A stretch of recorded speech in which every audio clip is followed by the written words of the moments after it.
Aman pasien diabetes mellitus, tepat dan aman penggunaan insulin pen untuk pasien diabetes mellitus.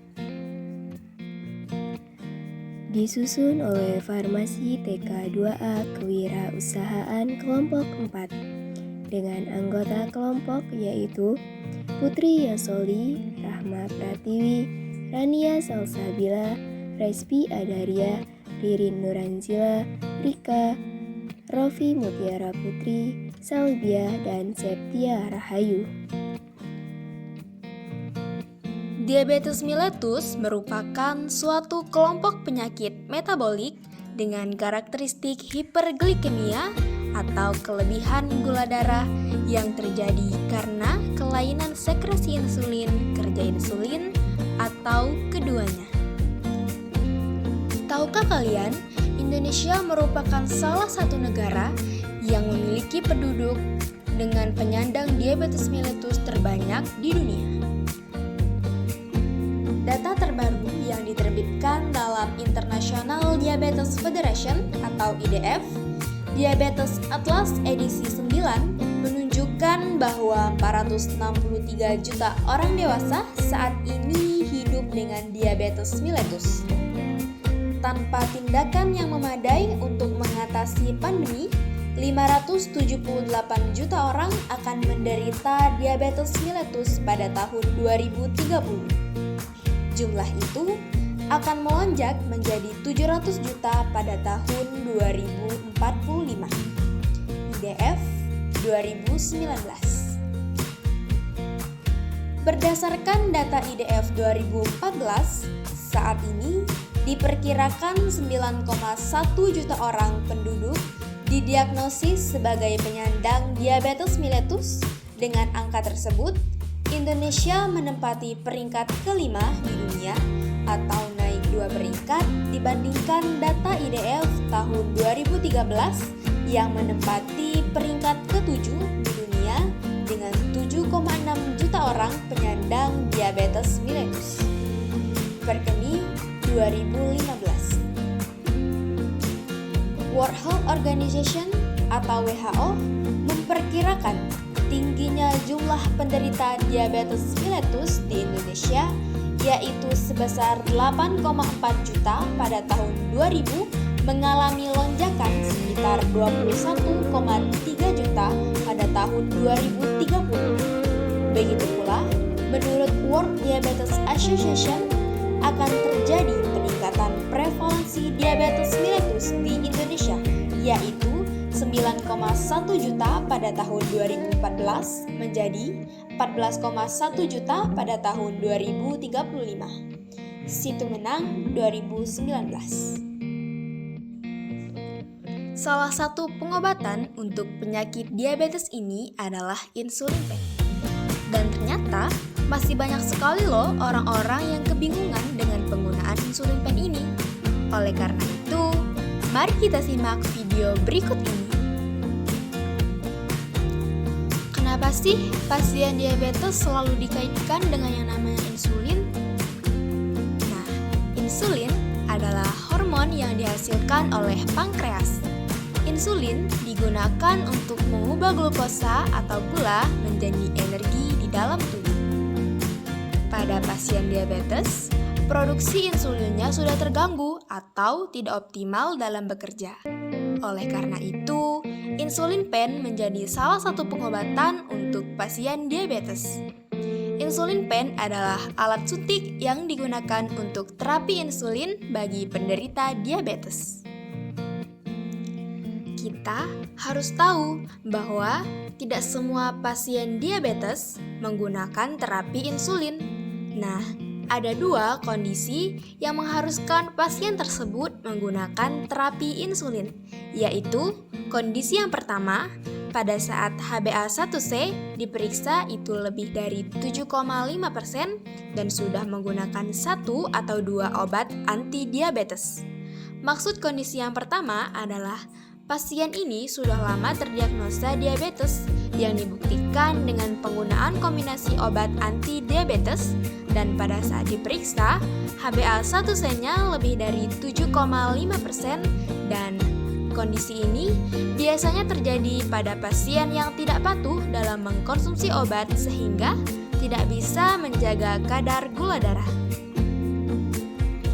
Kondisi kedua, pada saat HbA1c-nya diperiksa lebih dari 9%. Kondisi yang kedua adalah seseorang yang sebelumnya tidak terdiagnosa DM, tetapi pada saat pertama kali melakukan tes gula darah, nilai HbA1c-nya lebih dari 9%.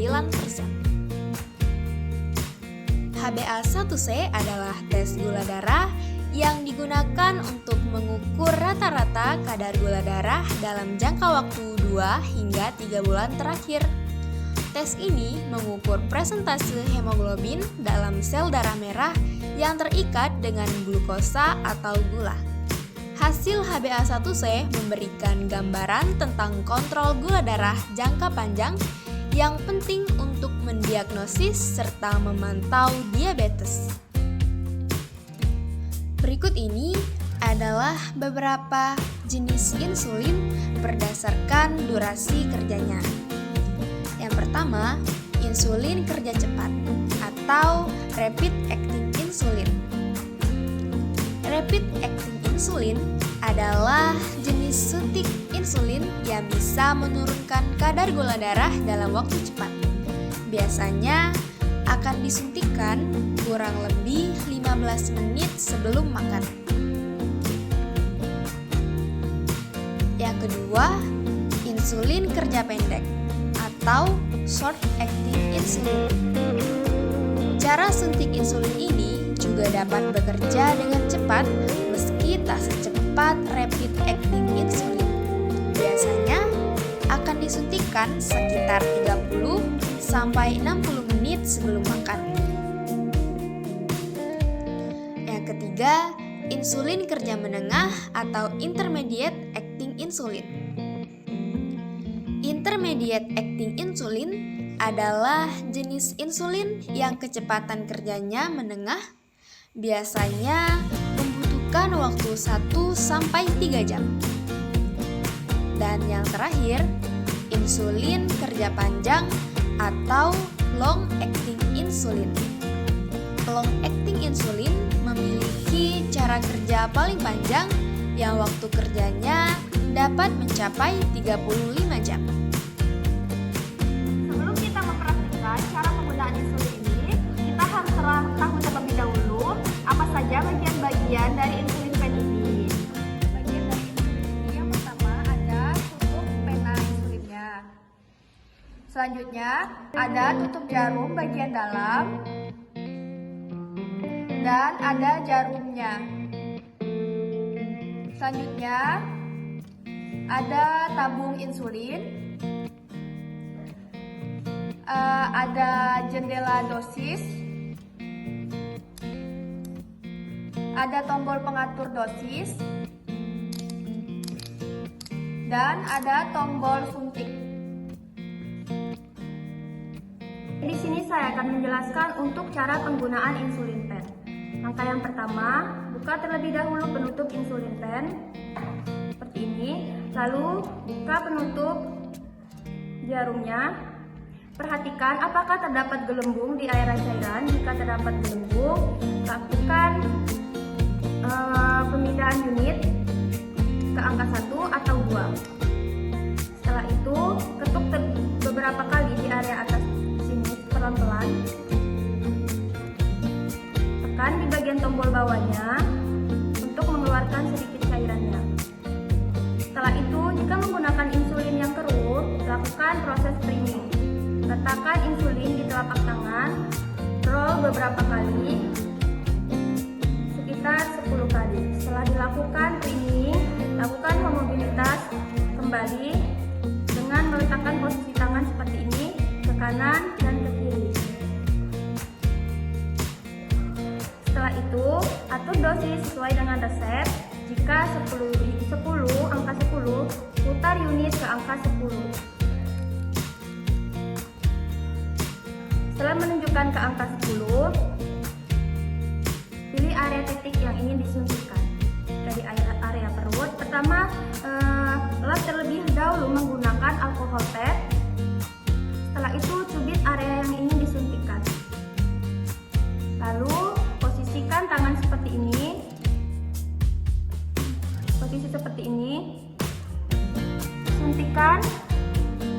dalam, tekan area tombol hingga batas ke 0. Batas unitnya menjadi 0.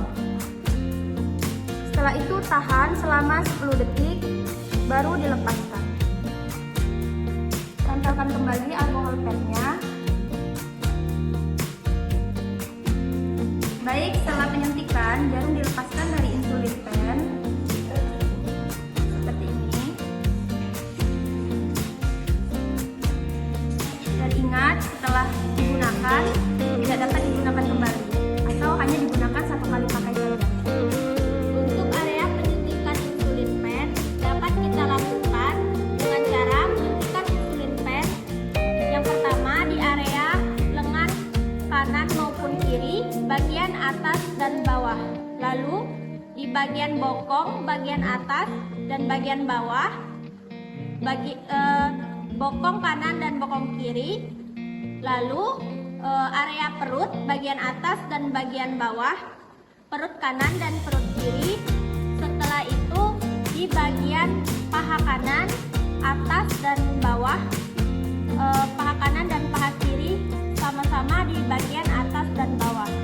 Lokasi penyuntikan sebaiknya berada di salah satu tempat dan pindah setiap seminggu sekali. Suntikan berjarak minimal 1 cm atau 1 jari. Dalam penyuntikan insulin pen, ada beberapa hal yang tidak boleh dilakukan. Yang pertama, jangan menyuntikkan insulin pen dalam jarak 2 inci atau dalam kurung 5 cm dari pusar. Yang kedua, jangan menyuntikkan bagian tengah perut. Yang ketiga, jangan menyuntikkan ke dalam atau di dekat jaringan parut atau stretch mark. Yang keempat, jangan menyuntikkan di dekat persendian. Dan yang terakhir, jangan menyuntikkan di daerah selangkangan. Dalam penyuntikan insulin juga, kita perlu merotasi atau mengubah lokasi suntikan tersebut. Jika kita menggunakan lokasi yang sama berulang kali, kita mungkin akan mengalami pengerasan area di bawah kulit atau yang nama lainnya lipohipertrofi. Hal ini juga dapat menyebabkan yang namanya lipodistrofi, yaitu hilangnya sebagian atau seluruh jaringan lemak atau nama lainnya jaringan adiposa di area yang terkena. Kondisi ini membuat insulin tidak bekerja dengan baik, dan dengan merotasi lokasi suntikan akan membuat suntikan menjadi lebih mudah, lebih aman, dan lebih nyaman. Jika kita akan menggunakan area yang sama, suntikan setidaknya 1,5 inci dari titik terakhir tempat kita menyuntikkan. Bergantung pada jenis insulin yang kita konsumsi. Bagian tubuh yang berbeda dapat menyerap insulin secara berbeda. Selain penggunaan insulin pen, hal lain yang juga penting untuk diperhatikan yaitu mengenai penyimpanan insulin pen. Yang pertama, simpan insulin yang masih tersegel di lemari es dan insulin terpakai di suhu ruang. Jangan tertukar ya. Yang kedua, hindari terkena panas dan sinar matahari. Masa disimpan di suhu ruang adalah 28 hari. Lewat dari itu, insulin pen sudah tidak bisa lagi digunakan. Dan yang terakhir, jarum insulin hanya untuk 1 kali pakai dan hanya untuk 1 pasien saja. Karena penggunaan jarum insulin ini hanya 1 kali pakai, maka dalam proses pembuangannya pun tidak sembarangan. Nah, untuk membuang jarum insulin bekas dapat digunakan dengan cara sebagai berikut. Yang pertama, menggunakan kotak benda tajam yang tertutup, tahan tusuk, dan aman. Yang kedua, tidak mematahkan atau menekuk jarum suntik. Yang ketiga, tidak menyarungkan kembali jarum suntik. Yang keempat, membuang jarum suntik bekas di tempat khusus yang telah ditentukan. Dan yang terakhir, mengumpulkan limbah medis untuk diserahkan ke puskesmas, klinik, atau rumah sakit terdekat. Perlu diingat, selain penggunaan insulin yang baik dan benar, jangan lupa selalu terapkan 4R. 1. Rutin jaga pola makan. 2. Rutin cek kadar gula darah. 3. Rutin olahraga 30 menit setiap hari. Dan 4. Rutin kontrol ke dokter. Yang pertama, rutin jaga pola makan. Memperhatikan asupan makanan sangat penting. Konsumsi makanan bergizi seimbang dan dengan membatasi makanan manis, berlemak tinggi, dan tinggi kolesterol. Yang kedua, rutin cek kadar gula darah. Pemantauan kadar gula darah secara teratur membantu dalam mengatur dosis insulin dan memantau efektivitas pengobatan. Yang ketiga, rutin olahraga 30 menit setiap hari. Aktivitas fisik membantu meningkatkan sensitivitas insulin dan menurunkan kadar gula darah. Dan yang terakhir, rutin kontrol ke dokter.